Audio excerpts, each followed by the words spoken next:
São Tomé e Príncipe, Guiné-Bissau, Cabo Verde, Angola e Moçambique.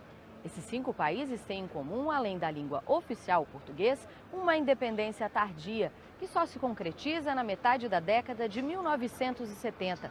O Caminhos da reportagem de hoje vai relembrar 40 anos depois como essas nações conseguiram se libertar do domínio português.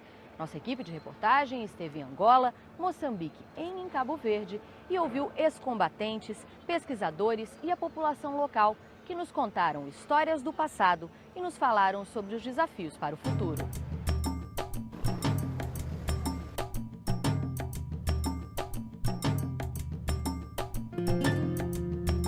Em 1415, Portugal conquista a cidade de Ceuta, no norte da África, e inicia a expansão marítima portuguesa pelo continente. Em 1446, os portugueses chegam à costa da Guiné-Bissau, depois a Cabo Verde, as inabitadas ilhas de São Tomé e Príncipe e Angola. Em 1498, chegam a Moçambique. Portugal consolida assim o seu império na África. Tudo isso antes da chegada de Pedro Álvares Cabral ao Brasil. Se é verdade o que diz que cada colónia tinha uma história diferente, e acho que isso é muito importante, que cada colónia tem uma história muito própria, com sociedades particulares, com histórias muito interessantes, mas ao mesmo tempo também havia muitas coisas que as uniam, não é? Sobretudo o modo como foram lugares de conquista, de extração de matérias-primas, de exploração de trabalho. Ao contrário do que aconteceu na América, a ocupação efetiva portuguesa no continente africano se deu tardiamente, apenas a partir de 1884. Portugal, assim, gradativamente foi transferindo, estimulando a imigração, sobretudo para Angola. Né? As outras colônias receberam menos pessoas provenientes de Portugal. Depois da Segunda Guerra Mundial, os portugueses vão começar a investir mais nas colônias. É após a Segunda Guerra Mundial que os movimentos pela independência das colônias portuguesas na África se intensificam. Em 1946, durante a ditadura de Antônio Salazar, Portugal altera a designação de colônia e passa a chamar seus territórios de províncias ultramarinas. Passou de colónias a províncias ultramarinas para um pouco suavizar as críticas e o Império Português fundou-se muito nesta ideia de que era um colonialismo diferente. Isso é um mito, não é? É um mito porque ajudado pelo Gilberto Freire, não é? Que é o vosso compatriota, que trouxe a teoria do lusotropicalismo, não é? Que o português se misturava muito facilmente com os povos tropicais e que a ideologia do Salazar adotou essa teoria antropológica de Gilberto Freire para adaptá-la, portanto, ao seu modelo de colonização. Mas não de forma nenhuma, quer dizer, os portugueses foram tão maus colonialistas como os outros todos. Ao nível da opinião era Portugal estava a criar novos Brasis em África. Veja lá os mulatos que lá existem. Então, bom, o facto de um colono solteiro dormir com uma cidadã local não faz desse colonialismo um colonialismo integrativo, porque as diferenças sociais continuavam a ser as mesmas. 4 de fevereiro de 1961 marca oficialmente o início da Guerra Colonial. O Movimento Popular de Libertação de Angola, o MPLA, apoiado pela União Soviética, atacou a prisão de São Paulo, em Luanda. 7 policiais foram mortos. Portugal declarou-se, a partir dos anos 50, uma nação pluricontinental, una e indivisível. Essa retórica levou a que o colonialismo português nunca aceitasse negociar com os movimentos de libertação que começam a surgir nos anos 50 e, por essa forma, fosse paulatinamente conduzido para uma situação de guerra colonial. Um dos fundadores e principal expoente do MPLA foi Agostinho Neto. Poeta e médico, Agostinho casou-se em 1958 com Maria Eugênia, uma portuguesa. Ela relembra. O Dr. Agostinho Neto eu conheci em Portugal, em Lisboa. Ele era uma figura conhecida pública no meio de toda aquela diáspora que estava lá, sobretudo os estudantes da Casa dos Santos do Império. No ano seguinte, os dois partem para Angola. Agostinho vira dirigente do MPLA. Vim para Angola quando casei com o meu marido. Eu nunca tinha vindo à África, não havia exatamente definições exatas de partidos. As pessoas davam-se entre elas, mesmo de outras tendências que não as do MPLA, mas as pessoas davam-se porque o essencial era a independência. E mais ou menos naquela altura toda a gente via no Agostinho Neto o nosso Moisés, como eles diziam, o libertador. Maria Eugênia conta que muitas vezes teve medo de que o marido fosse assassinado. Houve uma altura, era Natal, e ele não passou connosco. Bom, ele procurava nessas datas estar, né? Essa não teve. Eu disse, não vai. E as lágrimas corriam-me para a cara abaixo, mesmo sem eu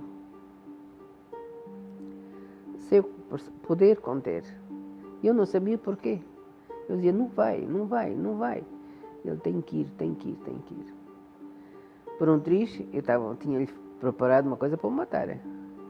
Por acaso não, talvez as minhas mãos tive sempre a sensação que as minhas mãos iam que o protegiam.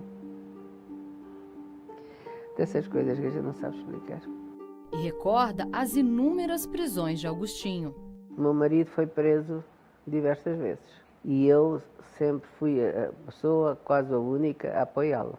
Escrevia dia sim, dia não, e eu escrevia essas cartas para ele. Era como um contacto humano de fora para dentro e de dentro para fora.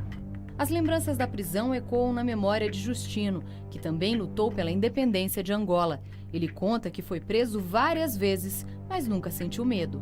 Nós perdemos nosso pai muito jovem, muito pequenos ainda, mas a minha mãe não nos ensinou a ter medo. Portanto, a minha mãe quase que nos empurrava para a luta. Portanto, ela dizia que cada um de nós tem o seu papel na história, na vida, e que o processo de libertação era uma obrigação para todos nós. Foi ainda na adolescência que Justino decidiu entrar para o MPLA. Eu, quando tinha 12 anos, eu já tinha perfeita noção do que se passava no mundo, e especialmente em Angola, porque tinha uma história familiar de intervenção política e também intervenção cívica. E por isso mesmo foi muito fácil para mim perceber os fenómenos da época.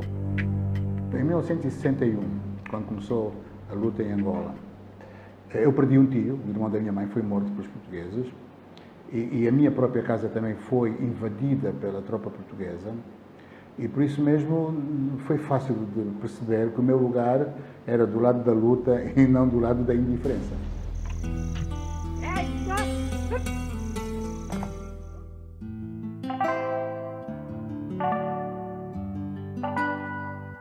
José Jorge era também menino quando as guerras coloniais começaram, mas se lembra bem de como era o domínio português. Havia sempre preferência pelos cidadãos portugueses que estavam cá, para todas as situações, quer para empregos, para regalias. Os nacionais eram sempre colocados em segundo plano. Né? Eu lembro-me, no tempo colonial, os cidadãos brancos nascidos em Angola eram considerados brancos de segunda. As guerras coloniais se arrastaram por 13 anos. Foi uma guerra que levou 40%, em média, do orçamento de Estado. Além disso, a guerra ocupou cerca de 1 milhão de pessoas, levou 1 milhão de portugueses para a guerra, ao longo dos 13 anos, o que significa a mobilização de uma percentagem da população ativa do país superior à mobilização dos Estados Unidos para a guerra do Vietnã. Em 25 de abril de 1974, um movimento liderado por capitães que haviam participado da guerra colonial depõe a ditadura de Salazar. Este levante militar ficou conhecido como Revolução dos Cravos. O movimento militar de 25 de abril é um movimento que, interpretando o cansaço com a guerra, derruba o regime com o objetivo de pôr fim à guerra e, por essa forma, impor um regime de caráter democrático. Era preciso, em última análise, reconhecer o direito à autodeterminação e à independência dos povos das colónias. Angola é declarada independente em 11 de novembro de 1975. Foi a primeira a lutar pela independência e a última das colônias a consegui-la. A bandeira que hoje flutua é o símbolo da liberdade, fruto do sangue, do ardor e das lágrimas e do abnegado amor do povo angolano. Este é um dos trechos do discurso de Agostinho Neto, feito no dia da independência de Angola. O Comitê Central do Movimento Popular de Libertação de Angola, MPLA, proclama solenemente perante a África e o mundo a independência de Angola. A alegria foi tão grande dele, não dele e do povo, não ele, mas como um poeta que idealizou, esperou, aguentou, construiu. Foi muito grande, foi uma alegria muito grande ver realizado esse sonho e o fim de uma época histórica também. Tinha chegado o momento dos africanos terem a noção de ser. Estávamos todos nós ali num pátio grande a assistir e depois escutamos o discurso de Agostinho Neto e foi um momento muito emocionante. A Fortaleza de São Miguel foi a primeira fortificação militar portuguesa em Luanda no século XVI. Daqui de cima, era possível observar toda a baía da cidade. Mas este foi o primeiro e o último local de resistência dos portugueses. Em 1975, depois da independência, eles foram expulsos e obrigados a ver sua bandeira dar lugar à da recém-liberta Angola.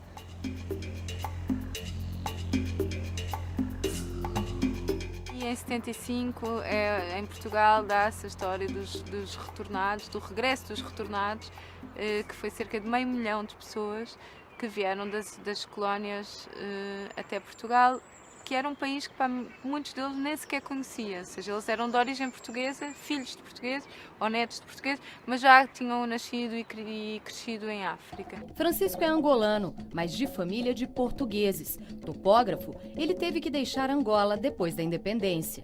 Eu tinha uma empresa minha de topografia, tinha 7 topógrafos na altura a trabalhar em diversos pontos de Angola. Tive que os recolher a todos. Paguei e fiquei sem nada. Ele conta que ao chegarem em Portugal foram hostilizados. Vocês estão aqui porque estavam lá a explorar os pretos e tal. Nunca foi isso. Porque quem explorava o ultramar era o Portugal, mas o Portugal montado pelo governo. Não era mais ninguém. Nós éramos explorados pelo governo português. Depois da independência, o país enfrentou uma longa guerra civil.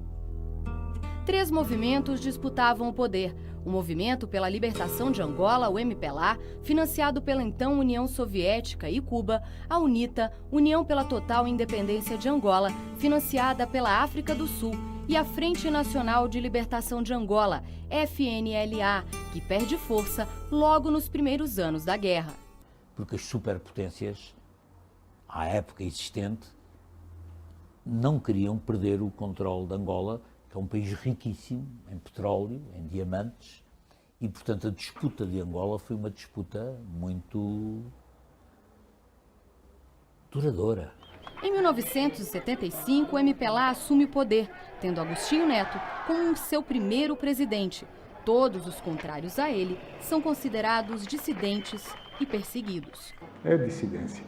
Eu percebi isso no Tarrafal, que esse era o fim.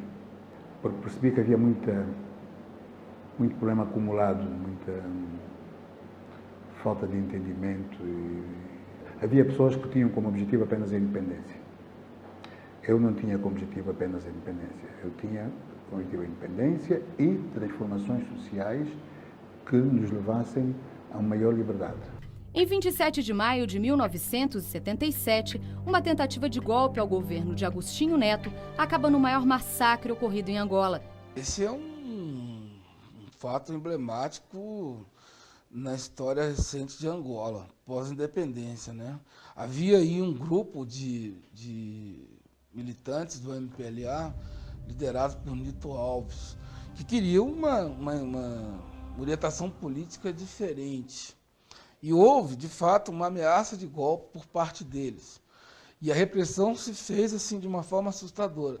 É uma história não contada ainda, mas os números são assustadores. Vão 60 mil mortos, 50 mil mortos na repressão. O 27 de maio foi uma chaga muito grande. Muitos jovens ficaram perdidos neste lençol de sangue. E como sabe, quando há uma ruptura no tecido humano de uma sociedade, leva muitos anos a recompô-la. A viúva de Agostinho Neto nega que a ação tenha sido comandada por ele. O povo sabia que não tinha sido ele, porque quem ama não mata.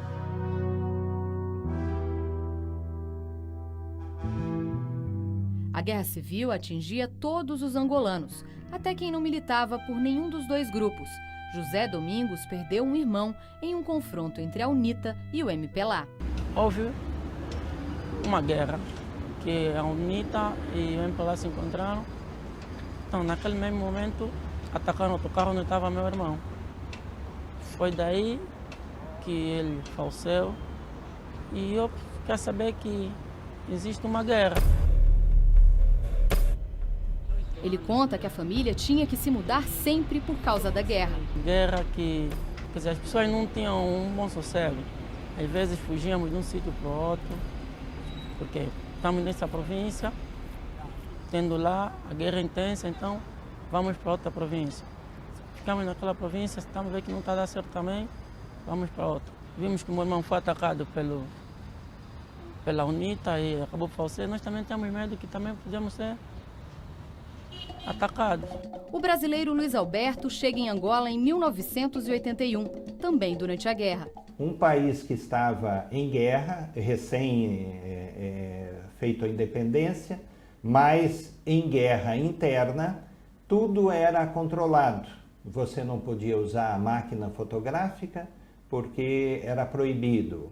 Havia o recolher obrigatório, que você, à meia-noite, tinha que estar recolhido em casa e só sair às 6 horas da manhã no dia seguinte. Se precisasse alguma urgência, você corria riscos de vida nessa altura. A Guerra Civil acaba em 2002, 27 anos depois de ser proclamada a independência. Hoje, 13 anos depois do fim da Guerra Civil e há 40 anos independente, Angola tenta se reestruturar. O território angolano ainda está contaminado por minas terrestres. Segundo o Programa das Nações Unidas para o Desenvolvimento, o PNUD, mais de 80 mil pessoas morreram ou tiveram algum membro amputado em decorrência das minas desde 1975. O MPLA está há 40 anos no poder. Agostinho Neto morre em 1979 na Rússia, onde se tratava de uma doença no fígado. Desde então, José Eduardo Santos governa o país e recebe críticas. É verdade que ter o mesmo partido no poder, ter a mesma pessoa no poder, quer dizer, é um vício despótico terrível, que tem consequências nefastas, porque não há essa cultura da democracia instalada, não é? Em todos os setores da sociedade, não é só na política. O Agostinho Neto tinha outra maneira de ver os problemas, o mundo mudou também, o socialismo acabou, mas o facto do socialismo acabar não quer dizer que os ideais das pessoas morressem. Superar isso demora tempo. E a transformação desses países de um arremedo de Estados socialistas que tentaram ser para o capitalismo que são hoje, essa transição, em muitos casos, foi uma espécie de transição selvagem. E isso são problemas que existem porque há falta de democracia e de vigilância e de crítica e de liberdade de opinião, mas só se curam com democracia, com liberdade de opinião, com vigilância cidadã sobre os seus dirigentes. Mas para a poetisa Amélia, apesar de ainda longe de ser o país sonhado, a independência angolana deve ser sempre comemorada. Há sempre um muito obrigado a todos aqueles que lutaram pela independência e pela liberdade. Porque eu hoje já posso escrever, ter um livro publicado, ter um bilhete de identidade de cidadão de primeira. É graças a esta liberdade.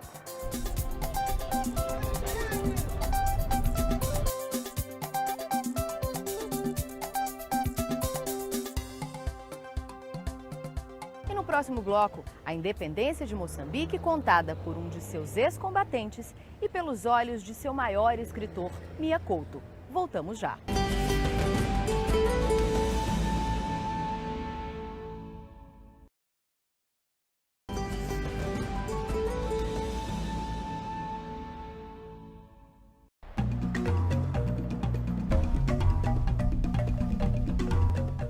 Banhado pelo Oceano Índico, Moçambique tem cerca de 26 milhões de habitantes. Quem olha a capital Maputo hoje não imagina que há pouco mais de 40 anos ela tinha outro nome, Lourenço Marques, e fazia parte do domínio português. Pela proximidade com a África do Sul e o Zimbábue, países de colonização inglesa, Moçambique assimila de forma diferente a cultura portuguesa. É claro que as cidades mais desenvolvidas mantiveram alguma tradição deixada pelos portugueses, mas a nossa ocidentalização não é totalmente portuguesa, é uma ocidentalização também que passa pela influência dos vizinhos colónias britânicas. Até a altura da independência, enquanto que Angola havia mais de 1 milhão de colonos portugueses, em Moçambique havia menos de 250 mil. Mesmo assim, as desigualdades sociais eram sentidas, como relembra o professor aposentado Oscar Monteiro. Filho de indianos, ele conta que vivia à parte da sociedade moçambicana. Não estamos completamente integrados na sociedade moçambicana porque estamos a viver naquele nosso limbo, um limbo intermédio. Nem somos totalmente aceitos na sociedade portuguesa, mas também não nos misturamos com a sociedade africana. Se eu quero encontrar uma imagem que define a situação, é a miséria extrema, a submissão dos negros perante todos os outros. Oscar conseguiu uma bolsa de estudos e foi fazer a faculdade de Direito em Lisboa, mas afirma que, mesmo assim, a discriminação persistia. Nós éramos discriminados. E a senhora pode me perguntar, mas então você até foi estudar para Portugal. É verdade, fui estudar como bolseiro. Nós sentíamos, e paradoxalmente, mais você está próximo, mais sente a discriminação. Por exemplo, ser expulso de um clube não é morte de ninguém, mas, no entanto, é uma humilhação terrível. Ver os seus colegas terem certas festas, falar entre eles, mas você saber que nunca há de ir àquela festa. É neste momento que ele decide lutar contra o colonialismo e participa da fundação da Frelimo, Frente de Libertação de Moçambique. Em 25 de setembro de 1964, começa a guerra anticolonial no país.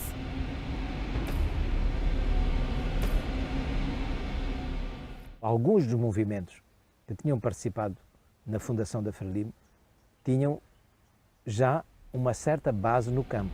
E a guerrilha, obviamente, tem mais facilidade de se desenvolver inserida no campo, porque tu não estás ali escondido à espera que a polícia te venha a apanhar, como acontece na cidade. O Che Guevara passou por aqui, que achava que a luta devia ser rápida, urbana, com atentados como foi na América Latina, dos anos 60, 70.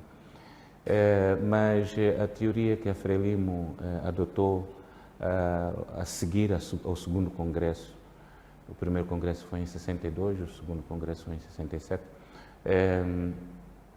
adotou-se a teoria chinesa de luta prolongada, de desgaste do inimigo e de amadurecimento da consciência política das populações. Havia para o mundo em geral, uma cortina de silêncio. Ninguém sabia o que se passava aqui. Eu recordo quando fui representante da Frelimo em certos países, eu tinha que ir com um mapa para explicar onde é que estava Moçambique, porque era completamente desconhecido. Portanto, ao longo desses anos todos, nós tínhamos ficado, digamos, congelados em termos de conhecimento. Portanto, se nem sabia o que era Moçambique, muito menos o colonialismo. E o moçambicano Mia Couto também lutou pela independência do país. Ele relembra que a divisão entre brancos e negros não passou despercebida a seus olhos, quando ainda era um menino, em Beira, município onde nasceu. Era uma cidade colonial.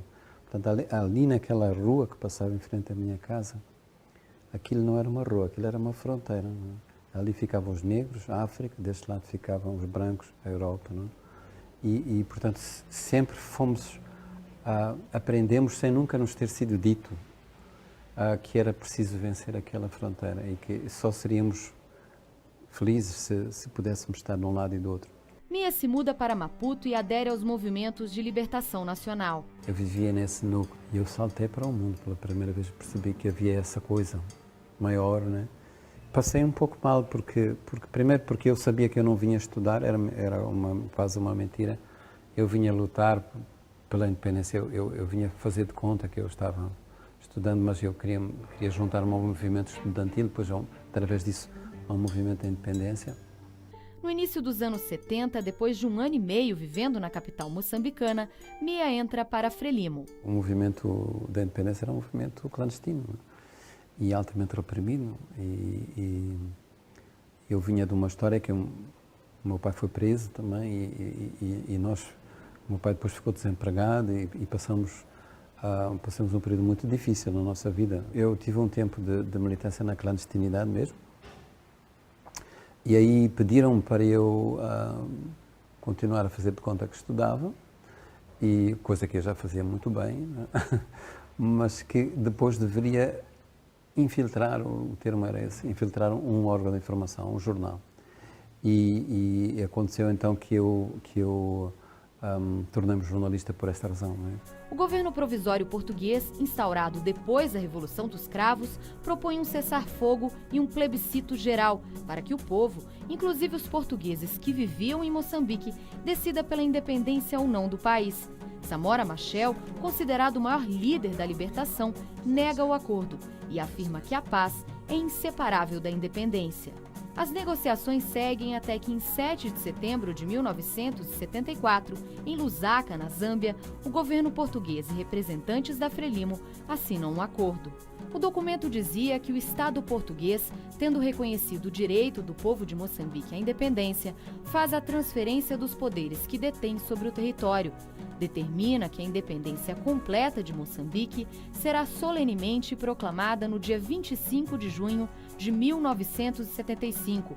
Cria um governo provisório e promete dinamizar o processo de descolonização. Mas uma reação contrária acontece quase que imediatamente à assinatura do acordo. Uma população branca que não aceitava a descolonização, que não aceitava a Frelimo como interlocutora do povo moçambicano, desencadeou movimentos insurrecionais até contra o poder político, de que resultaram choques militares e civis, população branca contra população africana, com muitos mortos. E como havia um grande racismo em Moçambique, a ideia de ser governado pelos negros era quase insustentável para a maior parte dos colonos.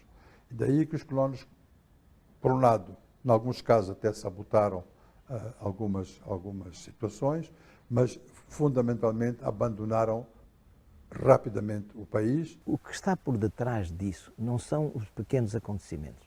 Na minha opinião, é que provavelmente os portugueses nunca aceitavam que um negro pudesse dirigir este país. Porquê? Porque o negro para ele era o moleque da casa dele. Ele dizia, mas o meu moleque agora é que vai ser presidente.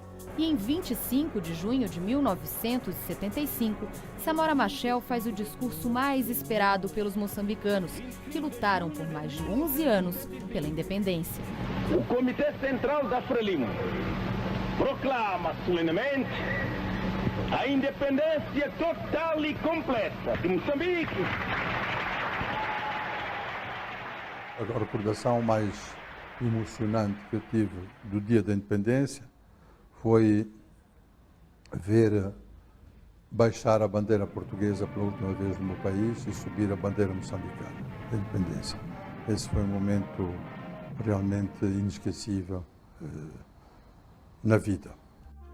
Mas o que se segue depois da independência foi uma dura guerra civil entre a Frelimo, que estava no poder com o presidente Samora Machel, e os militantes da Renamo, a resistência nacional moçambicana, apoiada pela África do Sul. O conflito começou 2 anos depois de proclamada a independência do país. A África do Sul e a Rodésia do Sul armaram a Renamo, que foi um movimento que não foi de libertação nacional e que surgiu para contrariar a Frelimo, e a Moçambique também atravessou um longo período de guerra civil. Desorganizou completamente o país, essa guerra civil. Nela, direta ou indiretamente, morreu quase 1 milhão de pessoas. E foi uma grande tragédia para o nacional. Quem viveu aquele período de guerra civil não se esquece. Foi um tempo tenebroso, foi um tempo terrível. Porque a guerra inviabilizou tudo, a estrada, o comércio, a produção. Este país ficou partido, como se tivesse ficado paralisado. E saímos para a rua sem saber o que é que tínhamos para comer ao jantar, ao almoço. Porque não havia nada, absolutamente nada nas lojas. Esta miséria, esta ausência de tudo, não? Se dura 1 mês, já é muito. Ou se dura 16 anos, foi o que durou a guerra. Celina também lembra bem das dificuldades causadas pela guerra civil. Sim, era difícil mesmo. Era difícil porque aquilo era tentar sorte. Basta você acordar viva, dizer obrigado Deus. Por exemplo, assim que a guerra parou, estamos melhor. Naquele lugar, a guerra tinha morto a estrada. Pelos caminhos, só as hienas se arrastavam, focinhando entre cinzas e poeiras. A paisagem se mestiçara de tristezas nunca vistas, em cores que se pegavam à boca. Assim começa o livro Terra Sonâmbula, de Mia Couto, que descreve a Guerra Civil moçambicana. Ele conta que começou a escrever para conseguir conviver com o sofrimento que presenciava todos os dias. O único livro que me custou escrever, que me doeu escrever, porque aquilo que eram as mortes mais recentes, meus colegas de serviço, muitos jornalistas morreram, estavam ali, não me deixavam dormir, então eu era impelido, eu quase chorava para que eles me largassem, porque era muito desgastante. A guerra civil e a fome mataram mais de 1 milhão de pessoas, embora não haja dados oficiais. E é em meio à guerra que os moçambicanos perdem um de seus maiores líderes. O líder da revolução, Samora Machel, também foi o primeiro presidente aqui de Moçambique, entre 1975 e 1986, quando morreu em um acidente de avião. Os seus restos mortais estão enterrados nesta praça em Maputo, mas a causa do acidente até hoje é questionada pelos moçambicanos. Em 1992, já desgastados pela guerra e depois da queda do Muro de Berlim, Renamo e Frelimo assinam um acordo de paz. Apesar de ter adotado um sistema multipartidário, Moçambique é governado pela Frelimo desde sua independência. E a África, de uma forma geral, acabou por adotar o sistema multipartidário como uma fatalidade. Não é que haja uma grande convicção. O sistema multipartidário ou monopartidário não beneficia grandemente as nossas massas camponesas. As nossas massas camponesas não lhes diz absolutamente nada. Em outubro de 2014, a Frelimo conseguiu eleger mais uma vez o seu candidato à presidência da República. Já são 40 anos no poder. Mas as eleições têm sido contestadas pela Renamo, principal partido de oposição que chegou a propor uma divisão do país entre Norte e Sul, que gerou uma grave crise política. Houve eleições, entramos logo num conflito pós-eleitoral. E a linguagem é sempre a mesma. Se não me dão razão daquilo que eu estou a exigir, eu volto de novo para a guerra. Então nós vivemos sempre assim, o que é que vai acontecer amanhã? O que é muito mau para a democracia. Em Moçambique também tem havido eleições regulares desde 1992, todos os 5 anos tem havido eleições. Essas eleições têm decorrido com a presença da comunidade internacional. Há sempre contestação por parte dos vencidos, mas isso penso que é uma coisa que também vim encontrar no Brasil, portanto não é uma coisa propriamente africana. Hoje, a Frelimo recebe críticas de quem também ajudou a construí-la. Mas depois também a Frelimo, de quem eu fiz parte, não, eu não falo como se fossem eles, não é? Mas como temos erros terríveis, porque nós tínhamos idealizado um país que não existia. E esta coisa do marxismo, de quem eu tenho muito respeito com a ideologia, mas acho que estava muito equivocado. Era uma coisa muito simplificada, não é? O mundo era simples, havia as classes sociais e o operariado tomava o poder e nascia um homem novo, não é assim. O que aconteceu é que nós tivemos que estar muito tempo no poder, porque ainda não havia camadas formadas. Nós, durante aqueles anos, formamos e fomos um grupo muito avançado, mas era preciso saber, a um certo momento, sair. Portanto, nós tivemos e temos esse problema. Moçambique é um dos países mais pobres do mundo e tem uma expectativa de vida que não ultrapassa os 41 anos de idade. Falta muitas coisas, porque o que falta, assim, isto aqui de nós vendermos, e nós também gostaríamos de ficarmos aí ou apanharmos um emprego, trabalhar, deixarmos isto aqui de ficar aqui na estrada. Tem muita fome aqui em Moçambique? Sim, há muita fome. Por exemplo, este ano não choveu bem. Muito milho queimou. E aí, para comer, tem que comprar. E dinheiro também há falta de dinheiro. Moçambique ainda tem 54% da população em situação de pobreza absoluta. E é muita gente. A educação ainda está muito incipiente, quer dizer, a qualidade da educação é muito fraca. Isso é um modelo tipicamente colonial que se mantém ainda vivo. Mas com uma taxa de crescimento de quase 8% na última década, os moçambicanos hoje vivem um pouco melhor. Eu assimilei muito esta cultura moçambicana de não ver o futuro. Aqui, em grande parte das línguas de Moçambique, as línguas indígenas africanas de Moçambique, não há a palavra para dizer futuro. Então, é como se fosse um território sagrado, não se antecipa. Mas o que eu posso dizer é que Moçambique, nestes 40 anos, tem avanços muito grandes em coisas muito pouco tangíveis, não é? Quando eu revejo as fotos da minha infância, havia as pessoas que viviam nesses bairros, viviam descalças, não tinham sapatos, viviam uma situação de miséria que já perdemos memória. A miséria não terminou em Moçambique, ainda há zonas rurais onde há muita miséria, mas não é comparável. Gostaria que as liberdades fundamentais fossem respeitadas, liberdade de opinião, liberdade de expressão, o direito à educação, o direito à saúde, o direito à habitação para os jovens, o direito ao emprego, as infraestruturas. Nós fizemos qualquer coisa de bom neste país, então não podemos deixar que as coisas desapareçam. Nós queremos ser um país melhor do que os outros. E no próximo bloco, vamos a Cabo Verde, um dos únicos países que não enfrentou uma guerra civil depois de sua independência. Voltamos já.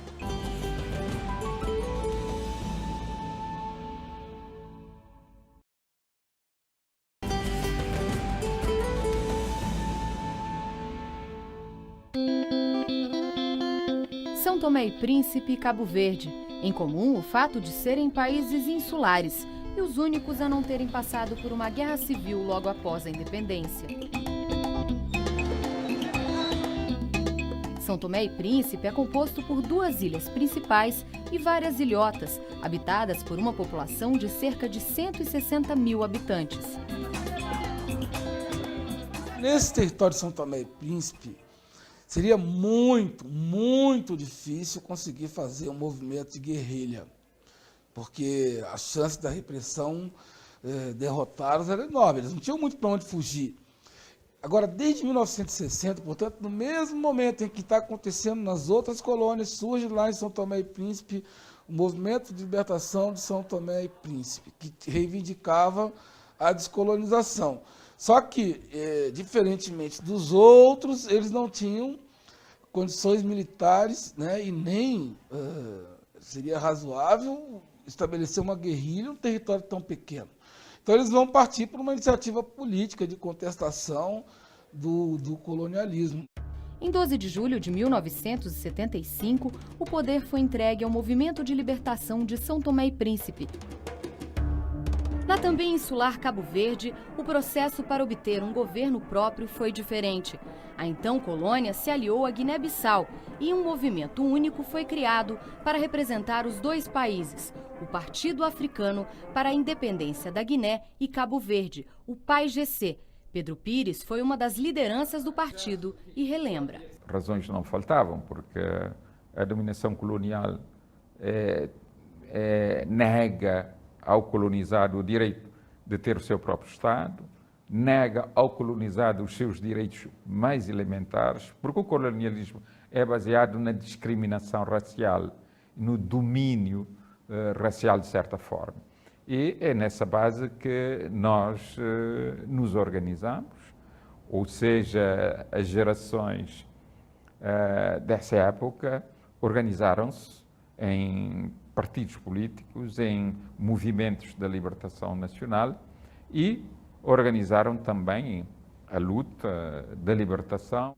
Aos 27 anos, ele deixa Portugal e segue para o Ghana para fazer treinamento de guerrilha. O Ghana era o país africano da África ao sul do Saara, o país que ganhou a independência em primeiro lugar.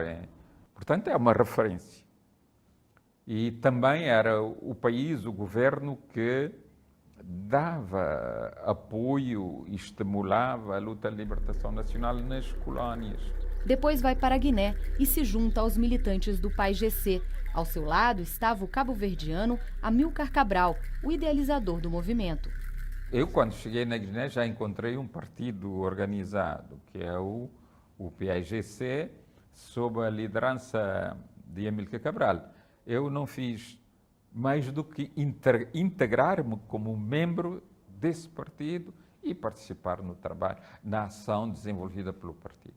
Amílcar Cabral foi um estratega, foi um grande diplomata, mas também foi um grande formador de homens. E o que Cabral dizia era que a independência nunca devia resumir-se ao hino e à bandeira. A independência devia significar algo mais e que, após a independência, era preciso legitimar a independência. E só se legitimaria a independência se as pessoas passassem a viver melhor do que antes, porque senão não haveria necessidade de uma luta pela independência. Embora toda a luta de libertação nacional tenha se desenvolvido nos campos da Guiné-Bissau, Cabo Verde teve importante papel durante a Guerra Colonial. Era em Tarrafal, a 67 quilômetros da capital cabo-verdiana Praia, que ficariam muitos presos políticos. Entre 1935 e 1974, o campo de concentração aqui do Tarrafal recebeu diversos presos políticos, vindos de Guiné-Bissau, de Cabo Verde, de Angola e também de Portugal. Entre eles, os angolanos Justino Pinto de Andrade e seu irmão Vicente, ambos militantes do MPLA. Os portugueses prenderam o meu companheiro, o Valentim, meu camarada de luta, Valentim, e o meu irmão é preso 3 dias depois do Valentim ser preso. Quando eles vão prender o meu irmão, eles vão prender o meu irmão de madrugada. E nós dormíamos no mesmo quarto. Vivíamos na nossa casa, eu e ele, que éramos camaradas de luta, que éramos cúmplices. O Vicente é preso e eu percebi que a seguir seria eu preso. E passados alguns dias, também de madrugada, eles prenderam a mim em casa. Justino conta que ao chegar no Tarrafal, encontrou combatentes de outros movimentos de libertação que já estavam presos. Encontro pessoas de quem eu ouvia falar desde criança e nunca tinha visto na minha vida. Os indivíduos já estavam presos desde 1958, 59. Né? Indivíduos que tinham sido presos quando eu tinha 10 anos. Já estavam lá há muitos anos. Né? É uma sensação de algum carinho da nossa parte de estarmos ali com os mais velhos, estarmos do lado deles, termos continuado a luta que eles tinham iniciado. A independência de Cabo Verde é proclamada em 5 de julho de 1975, com um acordo entre PAIGC e o governo de transição português. É solenemente declarada a independência do Estado de Cabo Verde. A nossa grande alegria ao assinarmos o acordo. Para além da alegria, mas também era um momento histórico, uma grande honra em estar, em viver intensamente esse momento e em participar na resolução dessa questão. Isso aí são momentos inesquecíveis.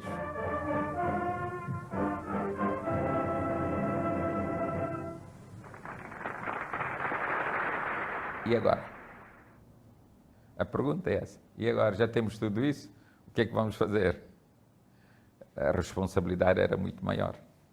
E, sobretudo, com os recursos limitados do país. Uma vez proclamada a independência, os dirigentes cabo-verdianos do PAIGC ainda tiveram a lucidez suficiente para perceber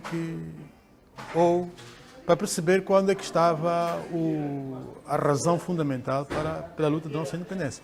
E essa razão fundamental era garantir um melhor nível de vida aos cabo-verdianos. Até 1980, Guiné-Bissau e Cabo Verde eram governados pelo mesmo partido político, o PAIGC. Mas depois de um golpe que depôs o primeiro presidente, Luiz Cabral, o partido se divide e em Cabo Verde é fundado o Partido Africano da Independência de Cabo Verde, o PAICV. Depois disso, a Guiné-Bissau enfrenta uma ditadura e sucessivos golpes de Estado, além de uma guerra civil que traz instabilidade ao país até os dias de hoje.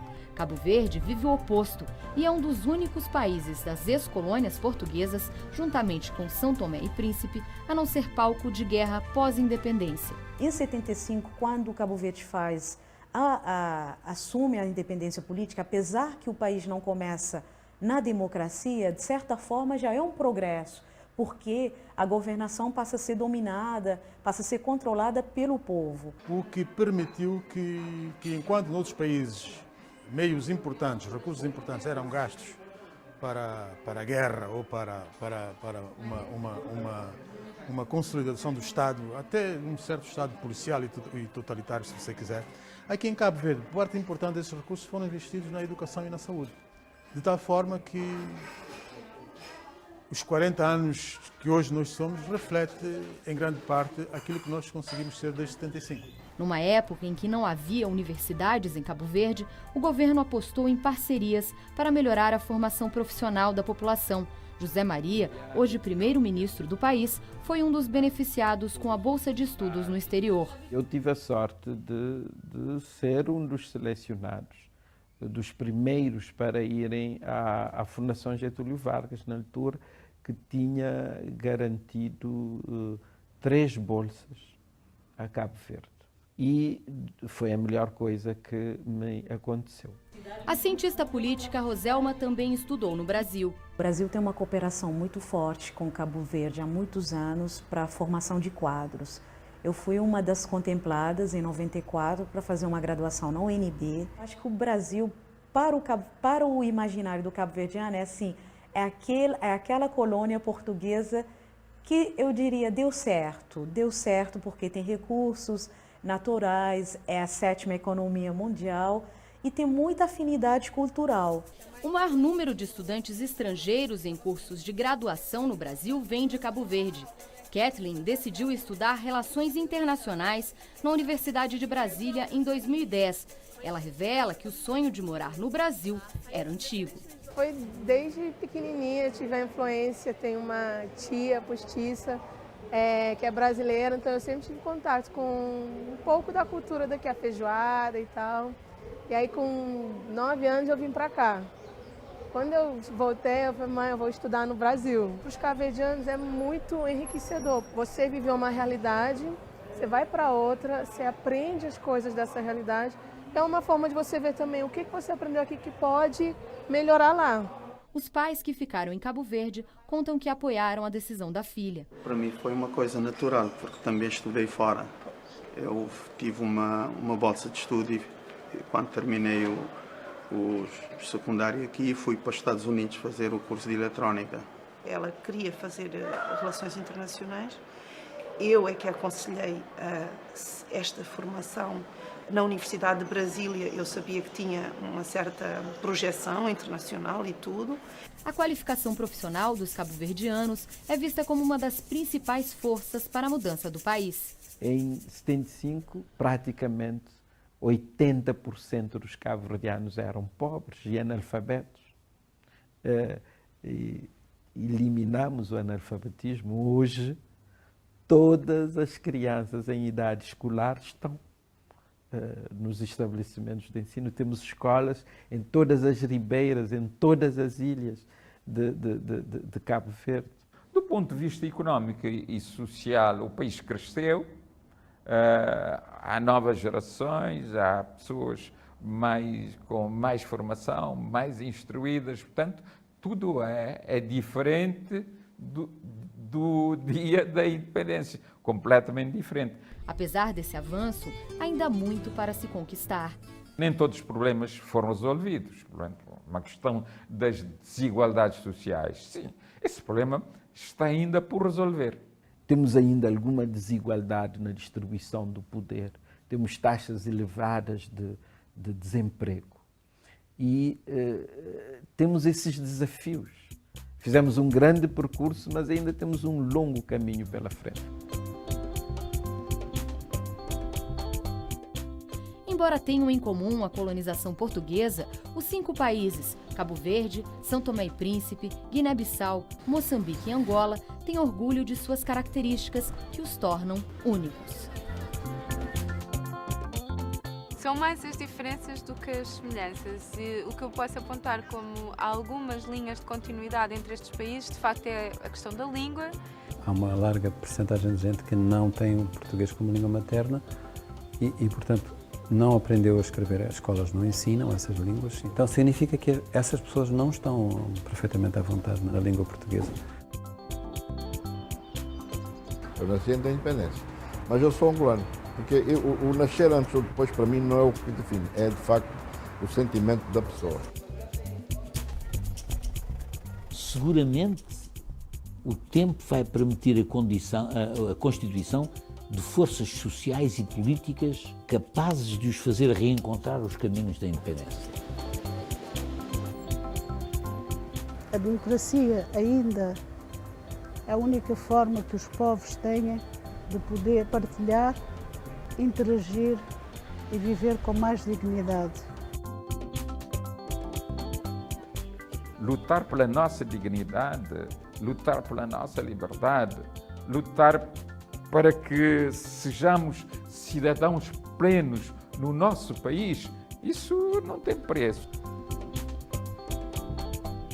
Meu sonho é que os meus netos possam viver em liberdade.